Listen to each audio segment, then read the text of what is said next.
The royal chamber doors opened without resistance. Marcus expected panic. He expected guards making a final stand. He expected desperate negotiations. Instead, he found Princess Lyra standing beside a massive observation window, watching the stars drift by. She was beautiful, not in the way artists painted beauty. There was something strange about her, something unsettling. The blue-skinned woman wore a white ceremonial gown decorated with silver patterns. Long, white hair fell over her shoulders. The silver eyes reflected the stars outside. And despite armed soldiers storming into her room, she looked bored. The boarding commander raised his rifle. "Princess Lyra, you're coming with us." Slowly, she turned toward them. Not frightened, not angry, curious. Her eyes moved from one mercenary to another, studying them carefully. Then she smiled. It wasn't arrogance. It wasn't confidence. It was disappointment. I was beginning to think no one would try. Nobody moved. The commander blinked. "What?" Lyra looked genuinely surprised. "How many years has it been now?" She frowned slightly. 20, 30. Soldiers exchanged confused looks. One of them laughed nervously. Captain wasn't kidding. "She's crazy." But Marcus, watching remotely through the soldier's helmet camera, didn't laugh because she wasn't acting like a hostage. She was acting like someone waiting for guests. Lyra glanced toward the stars one last time before quietly stepping forward. "No need for violence." The commander placed energy restraints around her wrists, and for just a fraction of a second, Marcus noticed something. A tiny expression, not fear, not anger, sadness, as though someone had just locked a cage around themselves, and that bothered him deeply. The journey back to the Iron Vulture should have been easy. Instead, strange things started happening almost immediately. People forgot conversations they had minutes earlier. Equipment malfunctioned. Several crew members complained about vivid nightmares. One engineer swore he saw a little girl standing in the reactor room when security arrived. Nobody was there. Another crewman reported hearing singing inside ventilation shafts. Marcus blamed stress. Nothing more, nothing less. But then the first man disappeared. Guard Peterson had been assigned outside Lyra's holding chamber, 20 years of experience. Never late, never careless, at 03 ORs. His heartbeat monitor vanished. Security arrived 30 seconds. Later, his rifle remained. His helmet remained. Peterson didn't know. No blood, no signs of struggle, nothing. Marcus personally reviewed the footage. Peterson stood outside the cell. Then, suddenly, he froze. The veteran's face turned white. His eyes widened. Not with pain, with horror. Peterson slowly lowered his rifle, as though staring at something impossible. Then the screen, GLITCH. When the image returned, Peterson was gone. Marcus immediately rushed to the holding chamber. Princess Lyra sat quietly inside, reading a real paper book, not a hologram, not a data pad. A paper book. She looked up as Marcus entered. So she smiled politely. "You're Captain Kane." Marcus stiffened. He had never spoken to her, never entered her chamber. Yet she knew him. "How do you know my name?" Lyra simply closed the book. "You're wondering about the missing guard?" Marcus's expression hardened. What happened to him? Something changed in her eyes. Not amusement, not mockery, regret. He saw something he wasn't meant to see. Marcus stepped closer. "What does that mean?" Lyra looked away. "I told them not to leave guards alone." Marcus's patience snapped. "What happened to my man?" For the first time, fear crossed her face. Not fear of Marcus, fear for him. "I'm trying to save you." The captain stared at her, then laughed. Not because it was funny, because the sentence sounded insane. "You?" "Yes." She looked down. "Captain Kane, your people are good men." That surprised him. Good men. His crew were smugglers and killers, mercenaries, not heroes. But Lyra continued. and they're going to die. Marcus walked out. He refused to listen to madness. Yet her final words followed him down the corridor. Please don't let anyone be alone. Over the next 12 hours, 2 more crew members vanished. Then, strange reports flooded security. People seeing shadows, voices calling their names, figures standing at the end of hallways, crew members hearing children laughing. Nobody found anything. Nobody found anyone. Fear spread faster than disease. Arguments broke out. Some demanded they release the princess. Others accused each other of sabotage. Marcus ordered triple security. Nobody moved alone. Nobody entered maintenance corridors. Nobody approached the princess without authorization. Still, people kept seeing things. Then Lieutenant Ramirez collapsed. The man's eyes were wide with terror. He grabbed Marcus's arm with shaking fingers. Captain, what happened? Ramirez burst into tears. I saw my wife. Marcus froze. Ramirez's wife had been dead for 14 years. She was standing in the hallway. The lieutenant was sobbing now. She spoke to me. Marcus felt a chill. What did she say? Ramirez looked up, and Marcus wished he hadn't asked. She said, we shouldn't have brought her here. Then every monitor aboard the Iron Vulture activated. Every screen, every terminal, every display. The crew froze. The image showed the silver crown of the Celestial Dominion. Then a man appeared, older, scarred. His expression was grave. Admiral Seraph. Even pirates feared that name. The commander of the First Fleet. Destroyer of empires. Marcus expected rage. He expected threats. Instead, Seraph looked exhausted, almost desperate. Captain Marcus Kane. The admiral lowered his head slightly. You've done something terrible. Marcus folded his arms. You mean kidnapping your princess? The admiral's voice became quiet. Mean bringing her aboard your ship. Silence. The ransom is 5 billion. Seraph stared at him. You think this is about money? Marcus frowned. What are you talking about? The old admiral closed his eyes. The princess was born. 36 billion citizens celebrated. His voice cracked. When she turned 10, the entire Dominion rejoiced. When she turned 18, the admiral stopped, and for the first time, Marcus saw tears in the old warrior's eyes. He prayed. Marcus blinked. Prayed for what?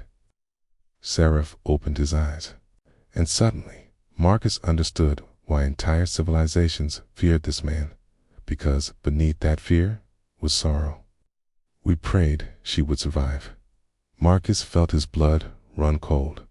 Survive? What? Then Seraph whispered the words that haunted everyone on the bridge. You believe she's your hostage? A pause. Then, Captain, you and your crew are trapped with her. The transmission ended. Nobody spoke. Rachel broke the silence. We release her. Marcus nodded immediately. Prepared the shuttle. But before anyone could move, every light aboard the Iron Vulture went dark. The engines died. The alarm stopped, and somewhere deep inside the ship, man screamed. Then another. Then another. Marcus grabbed his rifle, because down in detention block 7, the restraints around Princess Lyra's wrists had just begun to glow. And for the first time in 3 days, the princess opened her. Not in fear, not in anger, but in absolute terror. And she whispered for words no one was supposed to hear. Oh God, he's awake. The first body hit the ceiling hard enough to crack reinforced steel. Marcus Kane barely had time to react before another one of his men came, flying out of the darkness, crashing through a weapons locker and collapsing in a heap. Nobody fired, nobody even breathed, because the screams had stopped, and the silence that replaced them was somehow worse. The emergency lights flickered back to life for half a second, just long enough for everyone in the bridge corridor to see something standing behind Princess Lyra. Not clearly, only a shape tall, impossible, like a shadow that didn't belong. Then the lights died again, and it was gone. Private Harris started shaking. Captain, please tell me you saw that. Marcus didn't answer, because he had, and worse so, had Lyra, the princess, stared behind her with absolute horror. Not anger, not hatred. Horror. The glowing restraints around her wrists were beginning to crack. Everyone get back, she shouted. Nobody moved. Rachel raised her weapon. Lyra, what the hell is happening? Please. Her voice broke. Get away from me. The floor shook violently. The walls groaned. Somewhere below, a reactor alarm began screaming. Marcus had heard fear in people's voices countless times. He had heard soldiers beg, pirates cry, children scream, but he had never heard genuine terror coming from someone who could bend 12 tons of metal. And suddenly he realized something. Princess Lyra wasn't afraid for herself. She was afraid for everyone else. Then the glow around her wrists vanished, and she collapsed. The entire ship instantly returned to normal. Lights stabilized, engines restarted, communications came online. Silence returned. Real silence, not that unnatural nightmare. Lyra sat on the floor breathing heavily. Tears streamed down her face, and she whispered, "Not yet." Marcus lowered his rifle. What wasn't ready yet? The princess slowly looked up. He found us. Nobody understood, but Marcus saw something else. Relief. Whatever had happened, it could have been worse, much worse. 3 hours later, the atmosphere aboard the Iron Vulture had changed completely. Nobody cared about 5 billion credits anymore. Half the crew wanted to abandon ship. The other half wanted to kill the princess, and Marcus wanted answers. He entered the medical bay where Lyra was being monitored. She sat quietly beside the window, staring into the stars. No restraints. None of the guards wanted to be near her anymore. Rachel stood nearby. Car, blood isn't normal. Marcus looked up. What? Our scanners can't identify half the compounds inside it. Lyra smiled weakly. That's because they weren't designed to. Marcus sat opposite her. No games. Riddles. No mysterious answers. You owe me 32 missing crew members. The smile disappeared, and for the first time since her capture, Princess Lyra looked tired. Really tired. As strange as this sounds, Captain. I'm sorry. Marcus exploded. Sorry. My people are disappearing. My ship is falling apart. An admiral who could wipe out civilizations is crying on my monitors. And you're sorry? To Rachel's surprise, Lyra simply accepted the anger. She lowered her head. You should hate me. Cass stopped. Not because of what she said, but because she sounded sincere. No, she looked away. You should hate my family, my bloodline, my ancestors, my entire civilization. Marcus frowned. What are you talking about? For several seconds, Lyra remained silent. Then she asked, Captain Kane, do you know why the Dominion never conquers anyone? He blinked. What? We have the strongest fleets, the strongest technology. We could rule the galaxy, but we don't.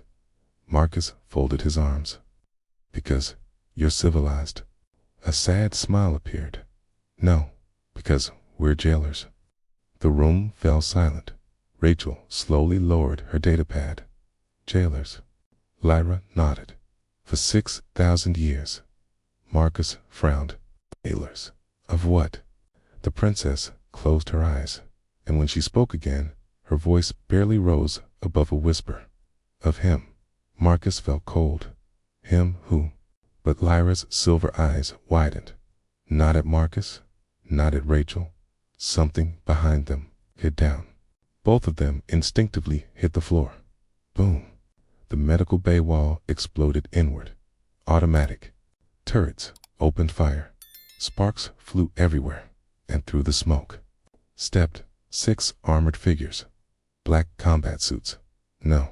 INSIGNIAS. No markings. Not mercenaries. Not Dominion. Soldiers. Professionals. The leader raised a plasma rifle. Target confirmed. Acquire Princess Lyra. Marcus rolled behind the bed and returned. Fire. Drablu grabbed a pulse pistol. What the hell are these people? The answer came from Lyra. The people who hired you. Marcus froze. What? The mercenary captain barely avoided a plasma bolt. You know them? Not personally, but I know what they want. Akata rushed toward her. The man never reached her. Halfway across the room, he simply stopped. His body froze. Then the soldier collapsed. Dead. No wounds, no blood, nothing. Everyone stared. Even the remaining attackers stopped. Their leader shouted, "No, she's waking up." Fear. Real fear. Marcus heard it. These men weren't afraid of dying.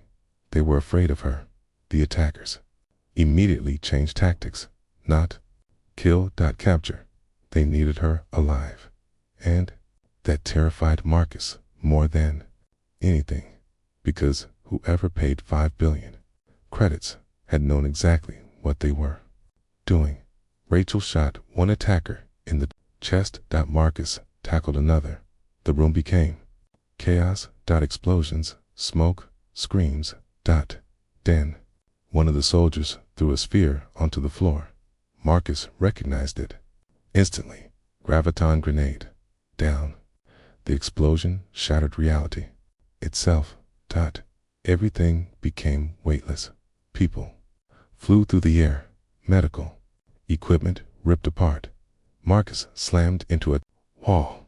Blood filled his mouth, and through blurred vision, he saw one attacker reaching Lyra. The man grabbed her arm, then suddenly froze. His eyes widened. He slowly released her and whispered, "No." Tears appeared beneath his helmet. God. He stumbled backward. "No." Then the soldier removed his helmet. Marcus stared. The man's face was pale, terrified, and the attacker dropped to his knees. What have we done? The entire room fell silent. His teammates screamed. Agent 9. Move? But the man just stared at Lyra, not at the princess. Past her. At something only he could see. And then he began laughing. Not normal laughter, broken laughter. The laughter of a man whose mind had shattered. No. He laughed harder. It's real. It's actually real. Eyes suddenly turned toward Marcus, and the man screamed, "Run!" Before anyone could react, his head exploded. Blood covered the walls. Rachel screamed. Marcus froze. The remaining attackers immediately retreated. Not because they were losing. Not because they feared Marcus. Because they were panicking. Their leader shouted one final order. Abort. He's here. And they fled, leaving behind dead men, broken equipment, and absolute silence. Marcus slowly stood. What the hell is happening? Princess Lyra sat, trembling. She wasn't crying. She wasn't injured. She looked heartbroken. And when Marcus finally met her eyes, he saw something he'd never seen before. Not fear, not sadness, guilt, pure guilt. Then she whispered, "Captain, we need to find Earth." Marcus blinked. Earth, humanity's homeworld. Lyra nodded. Her voice trembled. Because if we don't, fresh tears rolled down her face. He'll find it. First, and for the second time in 20 years, Marcus Kane felt genuine fear because humanity's birthplace had disappeared. Thousands of years ago, nobody had found Earth. Nobody even knew if it still existed.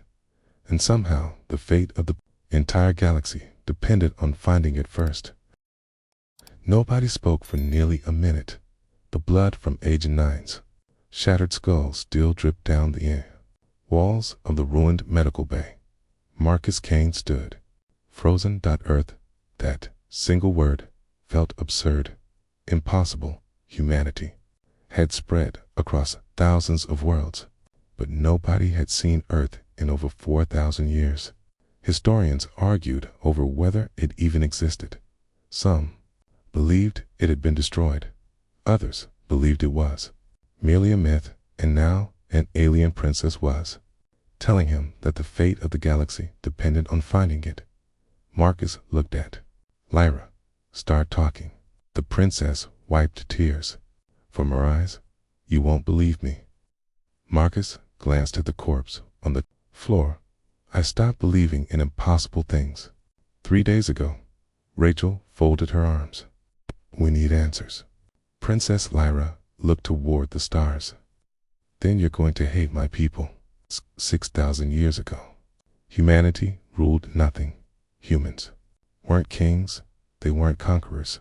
They weren't even the strongest species. They were explorers, dreamers, scientists. The first civilization to master something no one else understood. Marcus frowned. "What?" Lyra swallowed. "Reality." The room became silent. Humanity discovered something hidden beneath the universe itself. Rachel shook her head. "That's nonsense." "I know." Lyra nodded. "Right. Still don't understand how they did it. They found him." Marcus felt cold. "It's him." The same word again. The same word that made an entire empire tremble. Lyra continued. "We don't know his name. We don't know where he came from. We only know what humanity called him." She closed her eyes. "The sleeper." Even saying the words seemed painful. "Sleeper isn't alive. He isn't dead. He dreams." Marcus exchanged glances with Rachel. Neither of them understood, but Lyra's fear was real. When humans touched the place beneath reality, they woke him. Her voice broke, and billions died. Marcus frowned. "So humanity fought it?" "No." Tears appeared in Lyra's eyes. "They sacrificed themselves. They put him back to sleep, and then they vanished." Rachel stared. "Vanished." Lyra nodded.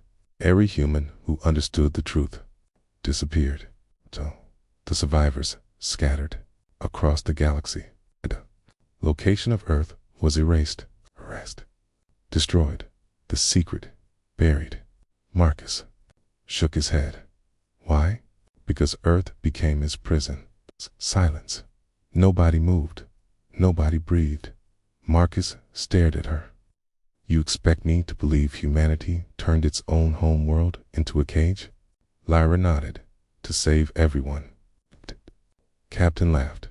Not because it was funny, because the alternative terrified him.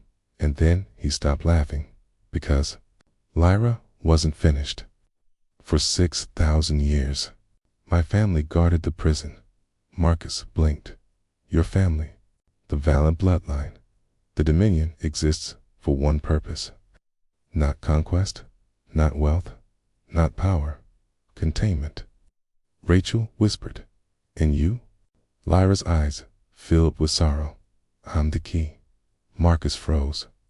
"The key?" She nodded. "The prison recognizes my blood. The seal responds to me. Without me." Her voice cracked. "Nothing can stop him." Marcus slowly sat down. The room suddenly felt smaller. "It's the people who hired us. They wanted you." "No." Lyra shook her head. "They wanted him." Cass felt ice in his veins. "Okay. We wanted to wake whatever this thing is. They worship him." Everyone looked up. Admiral Seraph stood in the ruined doorway. Marcus nearly reached for his weapon, but the old man looked exhausted. He wasn't a hologram. He was really here. Behind him stood Dominion soldiers. Nobody raised weapons, because every soldier in the room saw the tears in the old admiral's eyes. Seraph walked toward Lyra, then to Marcus's complete shock. The most feared military commander in the galaxy dropped to one knee, not to an empress, not to royalty, to a crying girl. Sorry, child. Lyra burst into tears. It's happening again. Seraph nodded sadly. Yes. Marcus stared. What the hell is happening? The admiral rose, then looked directly at him. Captain Kane's voice carried no arrogance, only gratitude. Humanity saved every species in existence. For 6,000 years, we have guarded their sacrifice. Marcus frowned. Then why keep humanity ignorant? Seraph looked ashamed. Because we feared you. What? We feared what humanity would become if they remembered. Rachel blinked. You feared humans? Seraph smiled bitterly. Captain, you turned stars into engines. You bent reality itself. Defeated something that gods feared. Then, you sacrificed your own civilization to imprison it. His voice became quiet. We never feared human cruelty. We feared human love. Marcus didn't understand. Seraph continued. You sacrificed yourselves for species you had never met. Who wouldn't fear a race capable of that? Suddenly, the ship alarms screamed. Every light turned red. An officer burst into the room. 30 ships just exited warp. Everyone rushed to the bridge. Marcus felt his stomach sink. 30 black warships. No markings, no flags, but the energy signatures were unlike anything he'd ever seen. Rachel whispered, "Those aren't normal reactors." Seraph's expression changed. Pure horror. No. Marcus turned. What? The old admiral looked 20 years older. They found one. Found what? His voice trembled. Earth. Silence. Marcus felt his blood freeze. No. Seraph nodded. Yes. Then every screen aboard the Iron Vulture activated. A face appeared. Beautiful. Young, human. A smiling woman. Marcus frowned. Who is she? The moment Lyra saw the woman, she collapsed. No. Seraph staggered backward. No. Dominion officers began praying. Marcus stared. What is wrong with you people? Then the woman smiled. Not kindly, not cruelly, sadly, and she spoke. Lyra. The princess looked up, shaking. Mother. Marcus froze. Mother? Impossible. The woman smiled softly. My sweet girl. Fresh tears rolled down Lyra's face. You died. The woman nodded. Double quotes. Yes. Then her smile vanished, and every soul on the bridge felt their blood turn cold, because her eyes changed, becoming completely black. And when she spoke, again 2 voices came out. One gentle, one ancient. Wake him. Marcus felt something inside his head. Scream. Several crew members collapsed. Blood poured from their noses. Admiral Seraph dropped to his knees, and Princess Lyra let out a cry of pure despair, because she recognized the voice, and she whispered the words that shattered every hope she had left. No, it learned to speak. Nobody on the bridge moved. Nobody even breathed, because the thing speaking through Lyra's dead mother wasn't trying to imitate her. It remembered her. Every smile, every expression, every memory. That was what made it horrifying. Not that it sounded ancient, not that it had black eyes, but that it sounded loving. And somehow, that felt worse. Blood ran from Marcus Kane's nose. Half the bridge crew had collapsed. Several Dominion officers were praying, not because they expected salvation, because they expected death. Then the screen went black. Instantly. The pressure inside everyone's heads vanished. Marcus staggered against the console. What the hell was that? Princess Lyra couldn't answer. She was crying. Not silently. Not elegantly. She had broken Admiral. Seraph looked shattered. The sleeper learned. Marcus turned. Learned what? Seraph swallowed. Empathy. Nobody understood. Rachel blinked. Yes. The old Admiral's voice trembled. For 6,000 years, it only dreamed. It consumed thoughts. It created nightmares. But now, his eyes slowly turned toward the dead screen. It understands emotions. Marcus frowned. That's supposed to scare me? Seraph looked at him, and Marcus wished he hadn't. Asked Captain a bit. Just used the face of the woman who raised Lyra. He knew exactly what would hurt her most. The bridge fell. Silent. Then everyone realized something. The creature wasn't becoming smarter. It was becoming human, and that terrified SERAPH.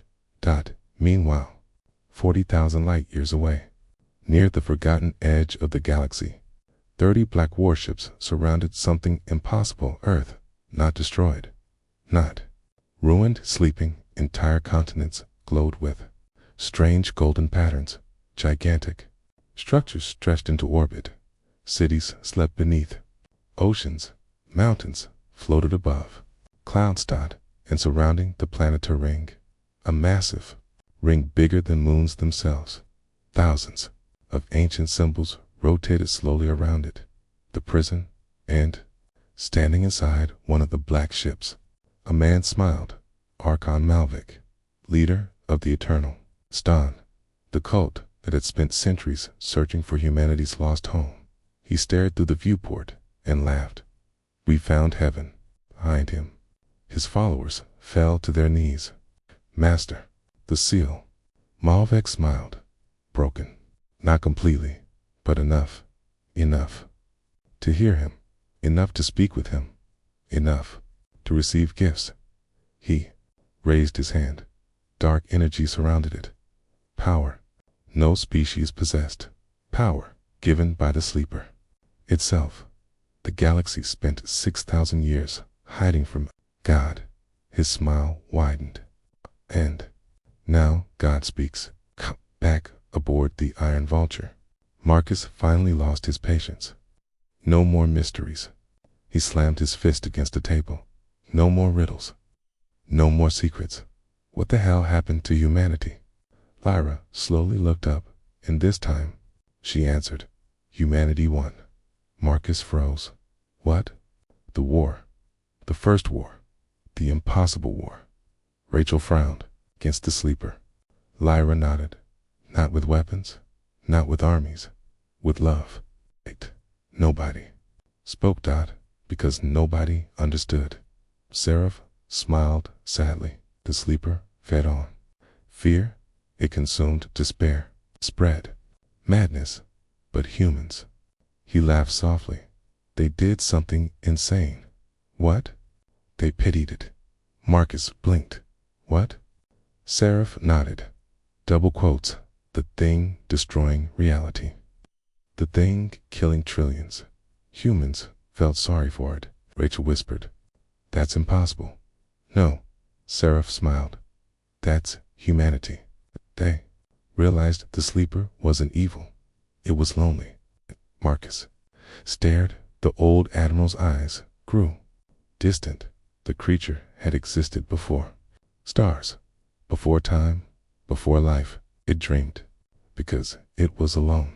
And when it woke, it didn't understand reality. It was like an infant, an infinitely powerful infant. The room became silent, and humans loved it. Marcus couldn't believe what he was hearing. What? Lyra nodded through tears. They taught it. They spoke to it. They sang to it. They tried to help it understand life, but there was too much pain, too much fear.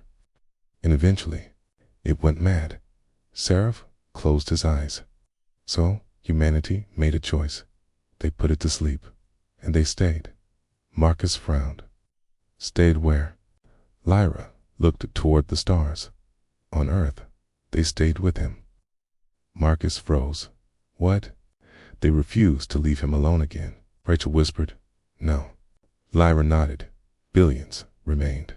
They became his dream. They became his family. They became his guardians.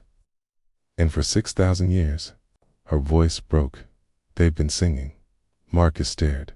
Singing. The lullaby. The thing that keeps him asleep. Nobody spoke. Because somehow, that was sadder than terrifying. Then Marcus understood something. His eyes widened. Wait. If humans stayed with him, then humanity never vanished. Seraph smiled. No, we lost contact. But they never disappeared. They kept their promise. Marcus sat down, unable to speak, because, for the first time since losing his wife and daughter, he felt pride, real pride. Humanity wasn't gone. Humanity had sacrificed everything, and nobody remembered. Suddenly, the alarms screamed again. An officer shouted, Warp signatures. Everyone looked. 30 Dominion battle fleets, hundreds of ships, thousands, the entire First Fleet. But Seraph wasn't relieved. He looked horrified. No. Marcus frowned. Those are your people, Seraph whispered. They're too late. Another transmission. Appeared Archon Malvec, smiled. Behind him, Earth, real Earth, every soul on the bridge. Froze, Marcus, couldn't breathe. Humanity's birthplace, actually real. Mal Vek laughed. Princess Lyra. Thank you? Lyra's eyes widened. What? You brought us exactly what we needed. Marcus stepped forward. What are you talking about? Malvec smiled. The key. Everyone slowly turned toward Lyra. No. The princess began shaking. No. Malvec nodded. Double quotes. Yes. Your bloodline protected the seal, but only human DNA can open it. Marcus frowned. Human DNA. Then he froze.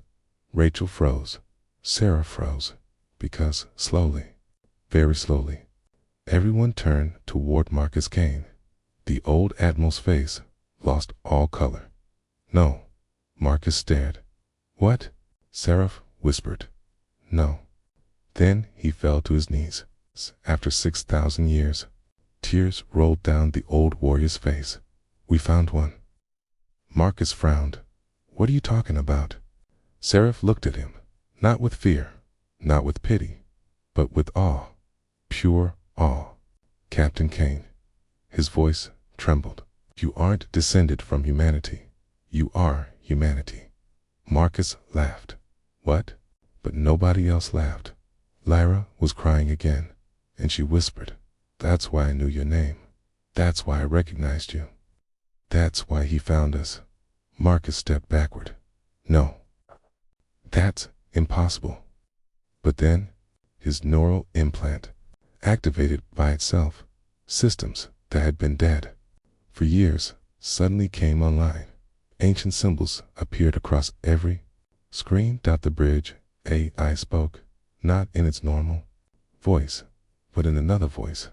Warm, gentle, motherly. DNA. Confirmation complete. Everyone froze. And then the voice spoke. Words no human ears had heard in 6,000 years. Welcome home, Captain Marcus Kane. And somewhere near Earth, something sleeping beneath oceans and stars opened one eye. Marcus Kane stared at the glowing symbols surrounding him. No one moved, no one dared, because every screen aboard the Iron Vulture displayed the same message. Welcome home. The bridge. AI's voice remained warm, motherly, familiar, and somehow Marcus felt something deep inside him respond. Not his memories. Something older. Something buried. No. Marcus whispered. This isn't possible. Princess Lyra stood frozen, tears running down her face. Admiral Seraph had dropped to both knees. The most feared commander in the galaxy was openly crying. For 6,000 years, he whispered. We waited. Marcus grabbed him. Waited for what? Seraph looked up. For you, near Earth. Archon Malvek smiled. The oceans beneath the ancient planet had begun glowing. Clouds parted. The giant ring around the world slowly started moving. The eternal dawn, cultists cheered. He awakens. We are blessed. Malvik raised his arms, at last. But suddenly, something changed. The ancient symbols stopped. The oceans became calm, and Malvik frowned. No. Then, every monitor on his flagship activated. A new voice appeared. Gentle.female.human. Unauthorized access detected. Malvik's smile disappeared. What? The voice continued. Human authority required. He laughed. Authority. The seal is broken. No, the voice replied. The seal is waiting for home aboard the Iron Vulture. Marcus collapsed. Pain exploded inside his skull. Memories, not his. Own.stars.cities. Children laughing. Billions of humans singing beneath a golden sky. His wife. His daughter. Then another memory. A woman. Smiling, beautiful, kind. Double quotes. Remember, Marcus. If one day he wakes, bring everyone home. Marcus froze. The voice. Alina, his wife. No doubt. Impossible. She had died 20 years ago. But then he understood. No, she hadn't. Not completely. His wife had carried something. Knowledge hidden inside him, protected, sleeping, and now it was waking up. The symbols around him intensified, and the bridge. I spoke. Again. Genetic lineage confirmed. Guardian. Designation. Marcus Kane. Last. Direct descendant of Project Shepherd. Rachel's eyes widened. Project what? Suddenly, Marcus remembered. Not everything, just enough. Tears rolled down his face. My God. Lyra stepped closer. You remember? Marcus nodded. The humans didn't disappear. They stayed. But some left. Guardians. Bloodlines. Okay. In case the seal ever weakened. Seraph closed his eyes. Shepherds. Marcus slowly looked toward Earth. My family. They knew. Lyra smiled through tears. And they chose you. The alarms screamed. Archon Malvek's fleet had begun firing. Ancient structures around Earth exploded. The ring started collapsing, and deep beneath the oceans, something enormous moved. The sleeper. Its voice entered every mind. Lonely, confused, sad. Where? Family. Where? Alone. Millions across the galaxy heard it, and billions cried. Not from pain, from sadness, because the voice didn't sound evil. It sounded abandoned. Marcus closed his eyes, then remembered Seraph's words. Humanity never defeated. Sleeper through war, they loved him, and suddenly Marcus understood. Malvek had made the same mistake everyone else made. He feared the sleeper. Humanity never had Marcus stood. No weapons. Rachel stared. What? No weapons? Seraph blinked. Captain. Marcus smiled. That's not what humans do. An hour later, the Iron Vulture entered Earth's orbit. 30 black warships blocked the way. Malvek himself appeared. You've already lost. Marcus smiled. No, you have. Malvek laughed. With one ship. Marcus shook his head. No, Alet. Family. Then Earth awakened. Not the sleeper. Earth, cities. Beneath oceans, lit up. Ancient stations, activated. Mountains. Opened. Thousands. Millions. Billions. Signals. Human. Signals. Malvec's smile vanished. No. Then voices filled every communication channel. Children, women, old. Men, entire families, still singing for 6,000 years, still singing the lullaby. The cultists aboard Malvec's ships began crying. Some fell to their knees, others removed their helmets because they heard something they had never known. Love, pure love. And beneath earth, the sleeper opened both eyes. Not black, not terrifying, blue, like a child, confused, lost, and when it saw the billions still sinking, it cried. Its tears became stars, its sorrow became light, and its voice echoed through reality. Family. Marcus smiled. You're not alone. The sleeper looked toward him, and suddenly, everyone saw it. Not a monster, not a god, just a child, a lonely child, older than time.